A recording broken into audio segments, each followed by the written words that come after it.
Medical aspirants, हम लोग अपने इस चैप्टर का सपोर्ट का मतलब बोन्स वाला अपना सेक्शन मुकम्मल कर चुके हैं।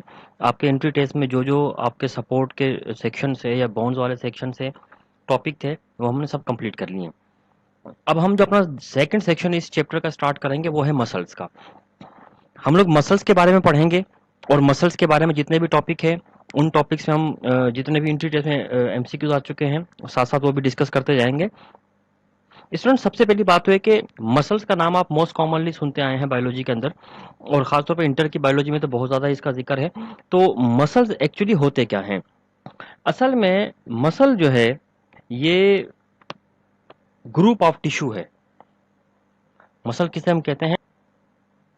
मसल ग्रुप ऑफ टिश्यू होता है, ग्रुप ऑफ टिश्यू है। और कौन सा ग्रुप ऑफ टिश्यू है? Which can contract and relax, which can contract and relax.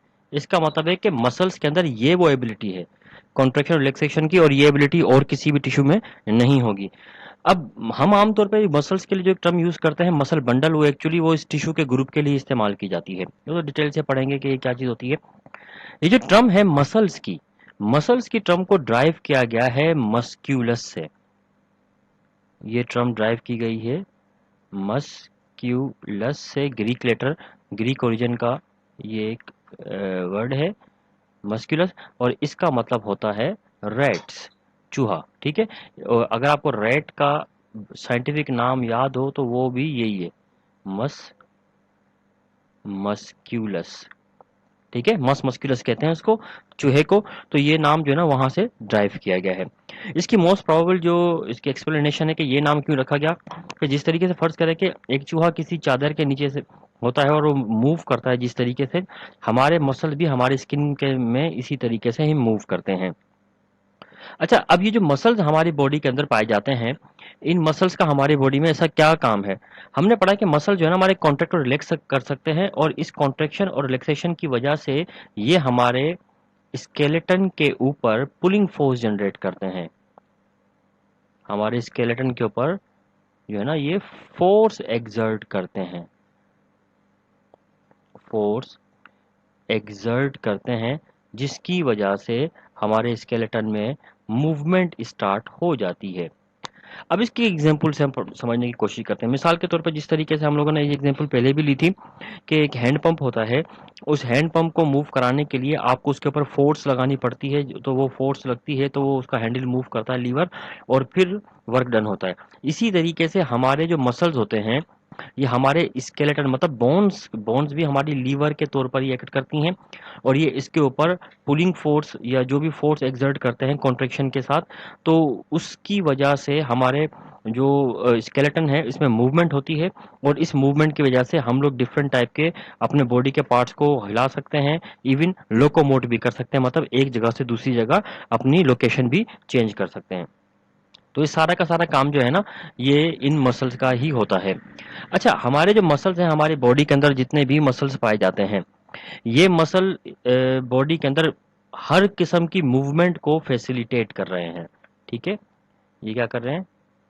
Facilitate कर रहे हैं हर किस्म की मूवमेंट को, फैसिलिटेट कर रहे हैं हर किस्म की मूवमेंट को। आपकी बॉडी में किसी भी किस्म की मूवमेंट हो रही है, आपका हार्ट बीट कर रहा है, ये हार्ट बीट कार्डिक मसल्स की मूवमेंट की वजह से हो रही है, कॉन्ट्रेक्शन की वजह से हो रही है। इवन आपकी ब्लिंकिंग ऑफ आई, पलकें झपका रहे हैं, ये भी इस वजह से हो रहा है। इसके अलावा आपके लिम्स तो जाहिर सी बात है वो इन्हीं की वजह से ही मूव कर रहे हैं।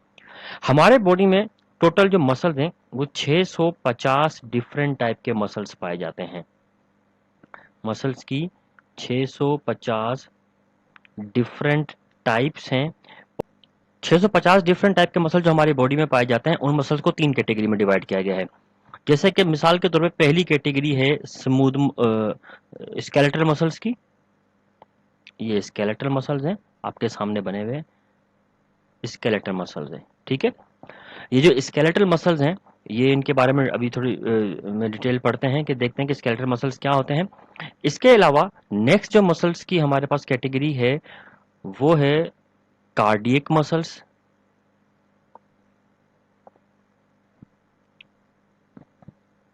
कार्डियक मसल्स है,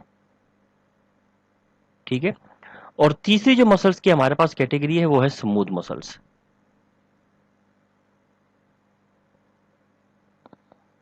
स्मूथ मसल्स जो है ना, ये हमारे पास तीसरी कैटेगरी है मसल्स की। अच्छा, अब मसल्स चाहे ये जो किसी भी टाइप के हों, स्केलेटल हों, कार्डियक हों, स्मूथ मसल हों, किसी भी टाइप के मसल हमारी बॉडी में पाए जाते हों, तमाम के तमाम मसल्स जो होते हैं वो आम तौर पर एक ही फंक्शन परफॉर्म करते हैं और वो फंक्शन है कॉन्ट्रैक्शन का, ठीक है। मसल्स जो है सिर्फ कॉन्ट्रैक्ट कर सकते हैं। लेकिन शुरू में हमने पढ़ लिया था कि मसल हमारे कॉन्ट्रैक्ट भी करते हैं, रिलैक्स भी करते हैं, तो फिर रिलैक्स कौन करता है अगर कॉन्ट्रैक्ट नहीं करते? एक्चुअली हमारे मसल्स में रिलैक्स होने की एबिलिटी नहीं होती, कॉन्ट्रैक्ट करने होने की एबिलिटी होती है। तो फिर रिलैक्स कैसे होते हैं? एक्चुअली जितने भी मसल हमारे बॉडी के अंदर पाए जाते हैं वो सारे के सारे मसल जो हैं पेयर की फॉर्म में होते हैं, ठीक है। मसल जो होते हैं दे वर्क इन पेयर, जोड़े की फॉर्म में करते हैं। और मसल का जो पेयर होता है ये एंटागोनिस्टिक पेयर होता है। मसल्स का जो पेयर है वो एंटागोनिस्टिक पेयर होता है। एंटागोनिस्टिक का मतलब होता है अपोजिट काम करने वाला पेयर होता है। अब हमारे मसल जब कॉन्ट्रैक्ट करते हैं तो एक पार्टनर कॉन्ट्रैक्ट करता है तो दूसरा पार्टनर रिलैक्स कर जाता है, और फिर दूसरा पार्टनर कॉन्ट्रैक्ट करता है तो पहला पार्टनर रिलैक्स कर जाता है। इसका मतलब है कि एक मसल जो हमारे बॉडी में है कॉन्ट्रैक्ट तो खुद कर सकता है, मतलब हम करवा सकते हैं, लेकिन वो रिलैक्स होने के लिए अपने पार्टनर की कॉन्ट्रैक्शन के ऊपर डिपेंड करता है। तो ये अल्टरनेटिव कॉन्ट्रैक्ट होते रहते हैं और एक दूसरे को रिलैक्स करवाते हैं। कॉन्ट्रैक्ट खुद होते हैं और दूसरे को जो है ना वो रिलैक्स कराते हैं। तो इस तरीके से आपके मसल जो है ना वो अपना फंक्शन परफॉर्म करते हैं। अच्छा, एंट्री टेस्ट के हिसाब से आपके जो ये तीन मसल्स हैं जो आपके सामने बने हुए हैं, इन तीनों मसल्स में आपने पढ़ना क्या है? आपने पढ़ना है इन तीनों मसल्स की जो कैरेक्टरिस्टिक है उनका कंपैरिजन पढ़ना है। आपने तीनों मसल की कैरेक्टरिस्टिक को कंपेयर करना है कि किस मसल्स की कैरेक्टरिस्टिक एक में कैसी है और बाकी दो में कैसी है। तो हम लोग कंपैरिजन के हिसाब से ही इसको डिस्कस करेंगे। आपकी बुक में एक टेबल भी बनी हुई है, गालिबन पेज नंबर 48 पर है टेबल वो।